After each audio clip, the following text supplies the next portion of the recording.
আমার ভাই গো, ধনী ছেলেরা যখন লেখাপড়া করে ওই গরিব ছেলেটা পার্শ্বে বৈশা বৈশা লেখাপড়া করে। ধনী ছেলেদের লেখাপড়া শেষ হয়ে গেলে বাতি নিবাইয়া দিয়া শুয়া ঘুম পারে। কিন্তু আল্লাহর বান্দা ছোট্ট মানুষ, গরিব মানুষ তেল কিনে পড়তে পারে না। হঠাৎ করে একদিন পড়তে পড়তে বাতিটা তেল ফুরিয়ে গেছে, বাতিটা নিভে গেছে। ছোট্ট মানুষ আল্লাহর বান্দা ঘরে বৈশা বৈশা ফুপায়া ফুপায়া কান্দে। কালকে যদি আমি ক্লাসে সবক দিতে না পারি, আমার ওস্তাদে ধরে আমাকে মার দিবে। আল্লাহর কাছে আবেদন করে, মালিক তুমি আমারে কেন এত গরিব বানাইছো? তেল কিনে লেখাপড়া করার মতো সামর্থ্য আমার নাই। আল্লাহর বান্দা কানতে কানতে অস্থির হয়ে গেছে বন্ধু। এরই মধ্যে রাত্রিবেলা একজন যুবক মদ পান করার জন্য ওই রাস্তা দেয়া হাইটা হাইটা যায়। ও ভাই, রাত্রিবেলা ছোট্ট একটা বাচ্চা কান্না করি, যদি আপনিও তার কান্না শুনেন, আপনি চেনেন আর না চেনেন, আপনি কিন্তু অবশ্যই বাচ্চার কাছে গিয়ে জিজ্ঞাসা করবেন, ও বাবা এত রাত্রিতে তুমি কেন কাঁদো? কথা বলেন ঠিক কিনা? মদখোর যুবক মদ পান করার জন্য যায় রে বন্ধু। এই ছোট্ট বাচ্চার কান্না শুনিয়া ঘরের দরজায় লক করছে, এইভাবে দরজা লক করছে। বাচ্চাটা কান্না বন্ধ কইরা দিছে। বলে, বাবাজি তুমি দরজাটা খোলো। ছোট্ট মাসুম বান্দারে বন্ধু, এই যখন পিছন দরজার সামনে থেকে মানুষের আওয়াজ পেয়েছে, দরজাটা খুলে দিয়েছে।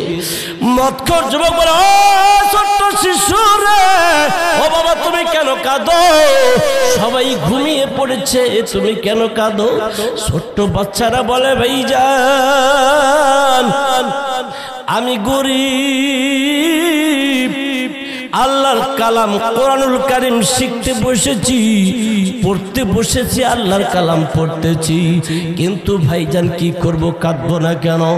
আমার মা বাবা এতই গরিব, আমাকে টাকা দিতে পারে না, আমি তেল কেরোসিন কিনে পড়বো এই সামর্থ্য আমার নেই। আমি যদি কালকে সবক দিতে না পারি রে ভাই, আমার ওস্তাদ আমাকে পিটাবে। আমি এই জন্য মনের দুঃখে কান্দি। মদখোর যুবকটা বলে, বাবা তুমি আর কেঁদো না, ও বাবা তুমি আর কেঁদো না, আমি একজন মদখোর, আমি দিনে কত টাকা মদ পান করি, আর তুমি পবিত্র কোরআন শিক্ষা করবা, আল্লাহর কালাম পড়বা, আল্লাহর কালাম পড়ার জন্য তোমার কাছে টাকা নেই, কেরোসিন তেল ক্রয় করবা, এই টাকা নাই, তেল নাই।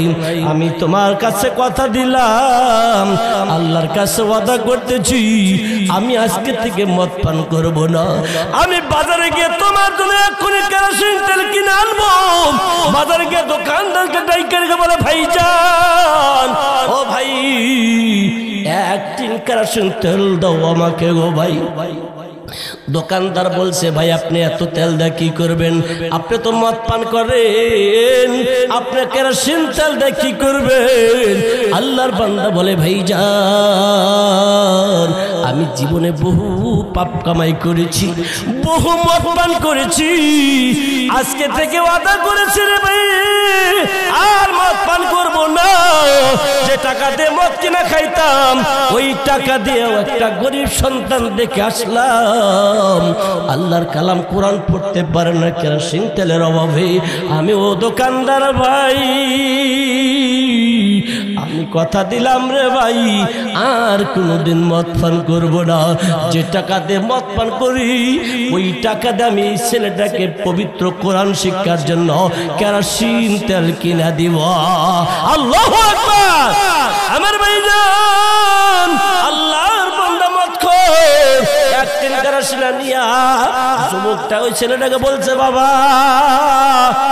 আর কেঁদো না, আর কাঁদা লাগবে না, আজকে থেকে আমি তোমার পরার যত কেরোসিন তেল লাগে আমি মদ পান করতাম, আমি মদারু, আজকে থেকে মদ পান ছাইরা দিলাম, যত টাকার মদ পান করতাম হিসাব করে করে রাখিয়া রাখিয়া আমি তোমার কোরআন পড়ার খরচ দিব। আল্লাহু আকবার বলেন। আমার ভাইজান, আমার আল্লাহ পাক কাকে কখন ডাক দেয় বলা যায় না। ইযা জাআ আযালুহুম লা ইস্তাখিরুনা সাআতাও ওয়া লা ইস্তাকদিমুন। আমার আল্লাহ বলে, দুনিয়ার মানুষ, আমি আল্লাহ যে হায়াতের তাবিকে তোমাকে দিলাম, কখন কোন সময় তোমার কাছে মালাকুল মউত চলে যাবে কেউ জানে না। হায়াত শেষ হয়ে গেলে 1 সেকেন্ড পরেও যাবে না, হায়াত থাকার 1 সেকেন্ড আগেও তোমার কাছে আজরাইল যাবে না। যখন তোমার হায়াতের চাবিকাঠি শেষ হয়ে যাবে, আমার আজরাইল তুমি যেখানেই থাকো না কেন, তুমি গর্তে থাকলেও যাবে, বিল্ডিং এ থাকলেও যাবে, সমুদ্রে থাকলেও যাবে। কথা বলেন ঠিক কিনা?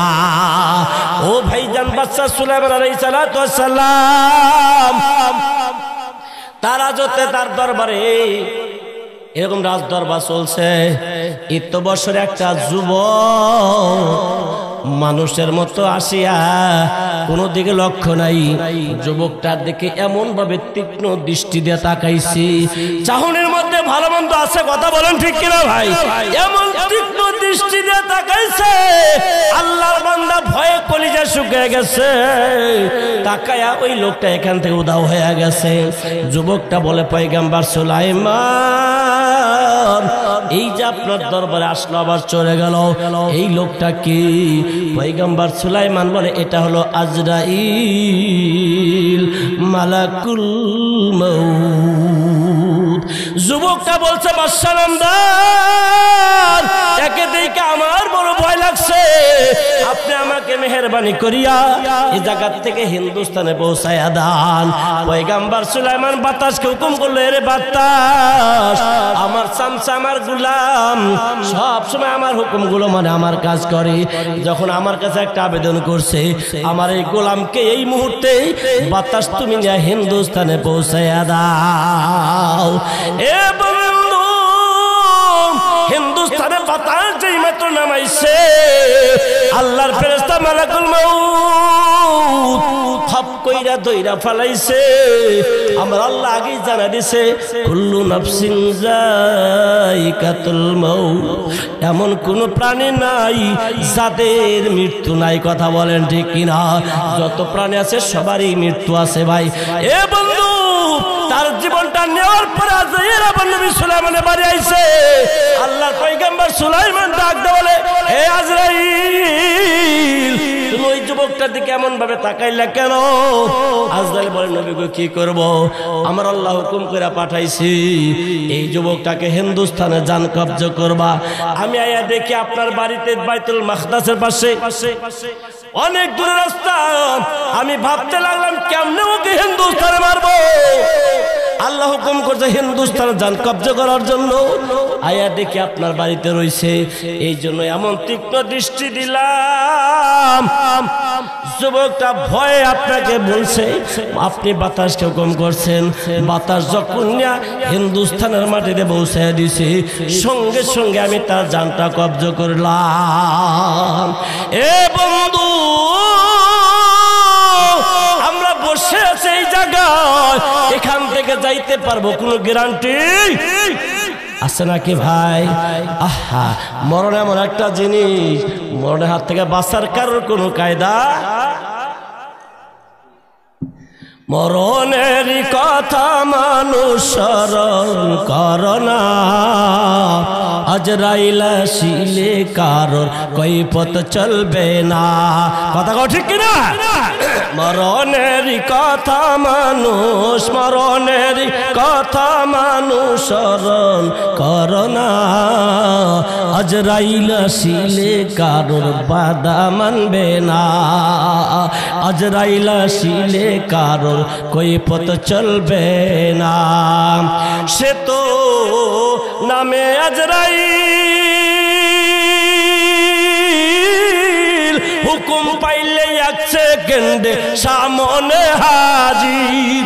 কথা কয় না? সে তো নামে আজরাইল, হুকুম পাইলে এক সেকেন্ডে সামনে হাজির। আহা, এক নিঃশ্বাসের নেই ভরসা, এক সেকেন্ডের নেই ভরসা, কেন বুঝো না মরণের কথা মানুষ স্মরণ করো না। আজরাইল আসিলে কারোর বাধা মানবে না। আজরাইল কয়, ও নবী, আল্লাহ হুকুম করছে, দেখলাম আপনার দরবারে কি আর করার আছে, এমন তীক্ষ্ণ দৃষ্টি দিলাম, হিন্দুস্তানে পাঠিয়ে দিয়েছেন, ওখানে যাইতে দেরি মরতে দেরি। আমার ভাইজান বন্ধু, ওই যে মদখোর যুবকের কথা বলছিলাম, যুবকটা একদিন পড়াশোনাই না বলতেছে, বাবা গো আর তোমার দুঃখ নাই, আর কেঁদো না, এই তেল দিয়ে লেখাপড়া করবা, যখনই ফুরিয়ে যাবে আবার তোমাকে আর একদিন কেরোসিন কিনে দিব। ও বন্ধু, ছোট্ট গরিব মানুষ বড় খুশি হয়েছে, কথা কন ঠিক কিনা? ভাই গো, আপনি যদি আপনার আল্লাহর একটা মাখলুকের সেবা করতে পারেন, আমার আল্লাহ আপনার প্রতি খুশি হয়ে যাবে। যদিও মদখোর মানুষ বন্ধু এই কেরোসিন তিন কিনে দেওয়ার পরে ও ভাই বাসায় গেছে, আমার আল্লাহ ডাক ডাক কয়, আজরাইল এই মদখোরকে আর দুনিয়ায় রাখো না, মদখোরের হায়াত শেষ হয়ে গেছে, মদখোরকে ধইরা নিয়ে আসো। রাত্রিবেলা আজরাইল এসে তার জানটা কবজা করে নিয়ে গেছে। সকালবেলা মাইকিন হয়ে গেল, ওই যে আলোক দিয়ে গ্রামের মদখোর অমুক ইন্তেকাল কইরা গেছে। সবাই বলে মরে গেছে, বাইসা গেলাম, ওর মতো মদখোরকে আমরা মাটি দিব না। শুধু তাই নয়, আমাদের গোরস্থানেও মাটি দিতে দেব না। এলাকার লোকজন মাটি তো দিলই না, কোনো পার্শ্বে মাটিও দিতে দিল না। অগত্যা কি করে পরিবারের লোকজন ওই যে পার্শ্বে একটা জঙ্গল আছে, ওই জঙ্গলে নিয়ে ফেলে দিল, বাঘ ভাল্লুক তাকে খায় শেষ করবে। কিন্তু ভাই ইজ্জতের মালিক কি? বেইজ্জতের মালিক কি?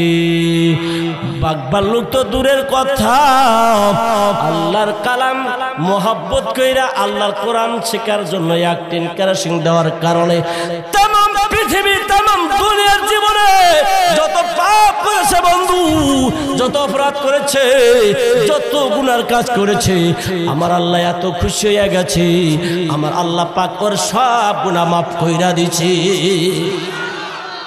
এ বন্ধু, আমরা যদি কেউ এখন এই আল্লাহর কালামকে সাহায্য করি, আল্লাহর করে একটু সহযোগিতা করি, ওই আল্লাহ আছে না মারা গেছে, ওই আল্লাহ কি এখন আমার আপনার গুনাহ মাফ করতে পারে কিনা ভাই? এ বন্ধু, আল্লাহর বান্দারা মাটি দিল না, তারা ওই জঙ্গলে ফেলে দিল, বাঘ ভাল্লুক খাইয়া শেষ করবে, এটাই কথা ছিল। কিন্তু আর রাখে আল্লাহ, মারে কে? মারে আল্লাহ, রাখে কে? আল্লাহর বান্দাকে জঙ্গলে ফেলে দিল। ও ভাই গো, বাঘ ভাল্লুক তো ধরবে দূরের কথা, একটা মশা মাছি পর্যন্ত আল্লাহর বান্দার গায়ে বসে না। বন্ধুরা, আমার একদিন, দুই দিন, তিন দিন, 4 নম্বর দিন, চতুর্থ দিনে গিয়া আমার আল্লাহ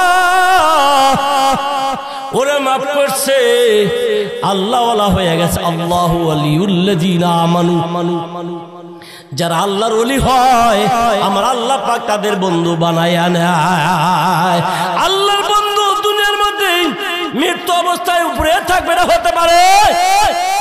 আমার বাবারা ভাইরা, আমার ওই জায়গায়, ওই জামানায়, ওই গ্রামের বিশিষ্ট বিশিষ্ট 3 জন বুজুর্গ বান্দা, বড় বড় 3 জন মানুষকে আল্লাহ পাক স্বপ্নে দেখাইছে, হে আমার বান্দারা, ওই যে মদখোর যুবক জঙ্গলে পড়ে আছে, তোরা আজকে গিয়া জলদি করে উঠায়া নিয়ে আয়, গোসল দেওয়াবি, কাফন পরাবি, জানাজা পরাবি, তারপরে তারে কবরস্থ করবি। এ বন্ধু, ফজরের নামাজের পরে তিনজন পয়সা পরামর্শ করে, আমি এই স্বপ্ন দেখেছি। হুজুর বলে আমি এই স্বপ্ন দেখেছি, আর একজন বলে এই স্বপ্ন দেখেছি। কি করা যায়? একই স্বপ্ন তিনজন দেখেছে। জঙ্গল থেকে লাশটা উঠে নিয়ে আসলো, আহারে পচেও নাই, গন্ধ হয় নাই, পোকামা করে খায় নাই, বাঘবাল লোকে খাই নাই। লাশটা উঠে নিয়ে গোসল দিয়ে কাপন দাপন পরাইয়া মাইকিং করে দিল, লাশটা দাপন করা হবে। লোকজনকে আমরা মদখোরকে মাটি দিতে যাব না, না মদখোর মাটি দেব না। কিন্তু বন্ধুগণ আমার, এই যে আপনাদের দুইজন হুজুর এখানে আছে, ওনাদের কথায় সবাই সাড়া না দিলেও দুই চারজন তো অবশ্যই সাড়া দিবে, কথা কন ঠিক কিনা? যতগুলো লোক এসেছে যারা যায় নামাজ পড়ানোর জন্য, ও ভাই আমাদের ইমাম সাহেব কিন্তু লাশটা সামনে নিয়ে ঘোষণা করে, ভাই গো লোকটা কেমন ছিল, কথা বলেন, বলে কিনা ভাই? আমরা অনেকে ভালো বলি, আবার কেউ কেউ মন্দ কথা কয় না, ভালোই বলে আবার মন্দও বলে, অনেকে আছে গোপনে গোপনে। বন্ধুগণ আমার, অনেকে আছে মনে মনে বলে, হারে তুমি যে কত ভালো তা তো আমরা জানি, কিন্তু আজকে প্রকাশ করতে পারি।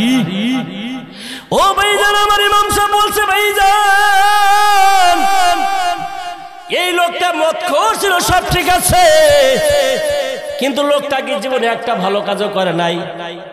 কেউ কি বলতে পারেন আর কোনো ভালো কাজ আছে কি না? কেউ কথা বলে না। কিন্তু ওই যে দোকানদার রাত্রিবেলা যার কাছ থেকে 1 টিন কেরোসিন কিনছে, ওই দোকানদার বলে, ভাইজান আমি গত রাত্রিতে আমার দোকান থেকে 1 টিন কেরোসিন কিনে নিয়ে এসেছে। আর বলছে, ভাই দোকানদার জীবনে বহু মদ পান করেছি, আজকে থেকে আর মদ পান করব না। আল্লাহর কালাম শেখার জন্য একজন মাসুম বান্দা ঘরে পড়ে আছে, তেল নাই, কোরআন পড়তে পারেন না, দেখি আজকে থেকে আমি আর মদ পান করব না। ওই যুবকটাকে কেরোসিন তেল কিনা দেব, এই বলে আমার কাছ থেকে 1 টিন কেরোসিন নিয়ে আসছে। লোকজন বলল, রে ভাই মনে হয় আল্লাহ পাক এই কারণে আমাদেরকে স্বপ্নে দেখাইয়া দিছে। ও ভাইজান, আমার পিছন থেকে ওই যে ছোট্ট বাচ্চাটা ফিকরিয়া ফিকরিয়া কান্দে। হুজুর বলে, বাবা তুমি সামনে আসো। বাবা তুমি কেন কাঁদো? ছেলেটা বলে, হুজুর কি বলবো দুঃখের কথা, বলতে গেলে ধরে মাথা। আমি এতই গরিব, আমি তেল কিনা কেরোসিন কিনা আল্লাহর কালাম কোরআন পড়তে পারি নাই। আমার এই ঘটনা ঘটছে, এই যুবক মদখোর আমাকে 1 টিন কেরোসিন কিনা দিচ্ছে, আমি এই জন্য কাঁদি। একটা লোক পাইলাম, সে মারা গেল, কে আমার কেরোসিন কিনা দিবে? হুজুর গো এই জন্য আমি কাঁদি। আর একটা কারণে কাঁদি। কি কারণে কাঁদো? আমি আজকে রাতে স্বপ্নে দেখলাম এই মদখোর যুবক রহমাতাল লিল আলামিন বিশ্ব নবীর সাথে আল্লাহর জান্নাতে যাইতেছে। মালিক ইবনে দিনার রাহমাতুল্লাহি আলাইহি জগৎ বিখ্যাত আল্লাহর ওলি, তার নাম জানে না অনেক মানুষ আছে, আবার না জানার কোনো কারণ নাই। আল্লাহর বন্ধুগণ আমার, আল্লাহর ভাই বান্দারা, আল্লাহর বান্দা মালিক ইবনে দিনার রাহমাতুল্লাহি আলাইহি প্রথম যুগে যখন উনি আল্লাহর ওলিত্ব লাভ করা শুরু করলেন, আল্লাহর যারা পাগল হয় বন্ধুগণ আমার, তাদের উস্কো খুস্কো চুল, গায়ে জামা কাপড় ময়লা থাকে, কোন রাস্তা গেলে মাওলাকে পাওয়া যাবে, কোন কাজ করলে আমার আল্লাহ খুশি হবে, রাসূল খুশি হবে, পরকাল নাজাত পাওয়া যাবে, জান্নাত পাওয়া যাবে, এই ধরনের কাজের জন্য পাগলরা ব্যস্ত থাকে। কথা বলেন ঠিক কেনা? মালিক দিনার রাহমাতুল্লাহি আলাইহি সফর করতে করতে করতে করতে রাস্তা ফুরিয়ে নদী পথে এসে গেছে। গুদারা দিয়ে পার থেকে নৌকা দিয়ে পার হতে হয়। সবাই যখন নৌকার ভিতরে উঠে বসেছে, মালিক দিনার রহমতুল্লাহি আলাইহি নিজেও নৌকার মধ্যে উঠে বসেছে। জগৎ শ্রেষ্ঠ বুজুর্গ জুন্নুন মিসরি রহমতুল্লাহি আলাইহি উনিও ওই নৌকার ভিতরে সফর করে। গোদারা নৌকার ভিতরে ভালো মন্দ সব ধরনের মানুষ যায়, কথা বলেন ঠিক কিনা? এই নৌকার ভিতরে একজন ধনাঢ্য ব্যক্তি আছে, যে ব্যক্তির পকেটের ভিতরে কিছু হীরার খণ্ড আছে। বিত্তবানশালী কোটিপতি, যার পকেটে কিছু হীরার খণ্ড। ভাই জানেন, আমার আপনার পকেটে যদি 5 লক্ষ টাকা থাকে, এখান থেকে টাঙ্গাইল যাইবেন আপনি গাড়িতে, অটোতে, সিএনজিতে অথবা হোন্ডায়, বারবার কিন্তু ওখানে হাত যায় আমার টাকা আছে কিনা, কথা বলেন ঠিক কিনা? আমার বন্ধুগণ, আমার ভাইয়েরা, আমার ওই ব্যক্তিরা একটু পর পর তার পকেটে হাত দেয় আমার হীরার খণ্ড আছে কিনা। কিন্তু সব জায়গাতে ভালো মন্দ সব ধরনের মানুষই থাকে। এই ভিড়ের ভিতরে কিছু অসাধু লোক আছে যারা 2 হাতের কাজ করে, আছে না নাই? পকেট মার আছে না নাই? মাঝে মধ্যে আপনাদের হাতে ধরা পড়ে, দেখেন নাই? আল্লাহর বান্দা এই হীরক খণ্ড পকেটে নিয়ে যাচ্ছে, নৌকার ভিতরে অনেক ভিড়, তার ভিতরে কোন সময় যেন তার হীরার খণ্ড পকেট থেকে হারিয়ে গেছে। আল্লাহর বান্দা একটু পরে হাত দিয়ে দেখে হীরার খণ্ড নাই, আমার হীরার খণ্ড চুরি হয়ে গেছে। এই নৌকার ভিতরে যারা আছে এদের ভিতর থেকে কেউ না কেউ চুরি করেছে। আল্লাহর বান্দা খেয়াল করে দেখলো মালিক দিনার রহমতুল্লাহ আলাইহি এক পাশে চুপচাপ নীরব হয়ে বসে আছে। জামা কাপড় একটু ময়লা ময়লা ভাব, মাথার চুলগুলো এলোমেলো। লোকটা বলে, এই লোকটাকে আমার চোর বলে মনে হয়। আমার মন বলছে এই লোকটা আমার হীরার খণ্ডগুলো চুরি করেছে। ভাই গো, হাটের ভিতরে যদি কাঠল ভাঙ্গা যায় থাকে না, কথা বলেন ঠিক কিনা? হাটে চোর ধরা পড়েছে এমন খবর হইলে কিন্তু চোর আর বাঁচে না, কথা কন না কেন? এই খবর যখন প্রকাশ হয়ে গেল লোকটা আমার হীরা চুরি করেছে, জুন্নুন মিসরি রহমতুল্লাহি আলাইহি উনি কাছেই বসা ছিলেন, দৌড়ে এসে বলতেছে, ভাইজান এই লোকটাকে কিছু বলার আগে আমাকে একটু সময় দাও, আমি ওই লোকটার সঙ্গে একটু কথা বলে দেখি ছেলেটা হীরা চুরি করেছে কিনা।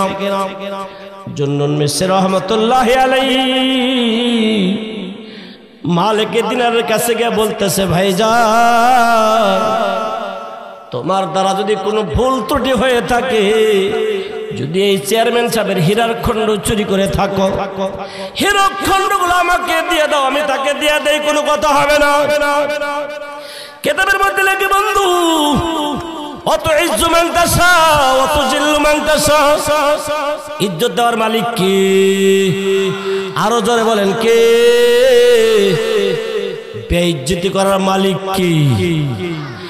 বন্ধুগণ আমার, এই নৌকার ভিতরে যখন তাকে চোর সাব্যস্ত করা হলো, আল্লাহর বান্দা মালিক দিনার রহমতুল্লাহি আলাইহি এ কথা বলেন নাই, ভাই আমি তো চোর না, আমার পকেট সার্চ করো, আমাকে তল্লাশি করে, কথা বলেন নাই।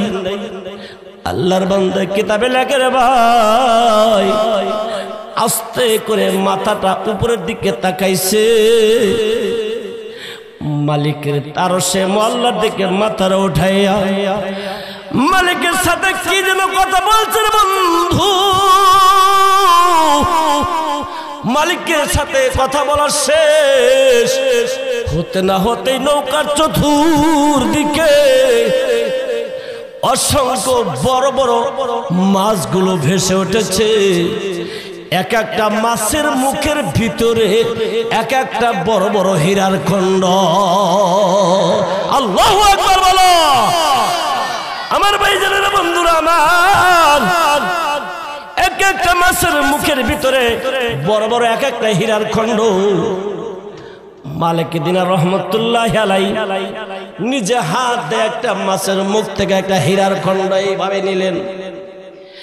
হীরার খণ্ড ধরিয়া আল্লাহর বান্দার জন্য মিস্ত্রিকে বলে, ভাইজান এই ধরেন হীরার খণ্ড। যদি আমি তার হীরার খণ্ড চুরি করি নাই, এই হীরার খণ্ড তাকে দিয়ে দেন, তার বড় কাজে লাগবে। আমার বন্ধুগণ, আমার ভাইয়েরা, আমার এই কথা বলার পর হীরার খণ্ড লোকটাকে দেওয়ার পর আল্লাহর বান্দা মালিক মদিনা রহমতুল্লাহ আলাইহি এক সেকেন্ড দেরি করলেন না, নৌকা থেকে পানিতে উনি আল্লাহর বান্দা পা বাড়িয়ে দিলেন। আমার আল্লাহ রাব্বুল আলামিন সঙ্গে সঙ্গে মালিকের দিনারের জন্য পানির ভিতরে আল্লাহ রাস্তা বানায়া দিছে। মালিকের দিনার পানির উপরে হাইটা হাইটা যায়, লোকজন তাজ্জব হয়ে গেছে। ও বন্ধু, এরাই হলো মানুষ, কথা বলেন ঠিক কিনা? এমন জীবন গঠন করিও গঠন, মরণে হাসিবে তুমি, কাঁদিবে ভুবন। এমন জীবন করিও গঠন, মরণে কাঁদিবে তুমি, হাসিবে ভুবন। কথা বলেন ঠিক কিনা?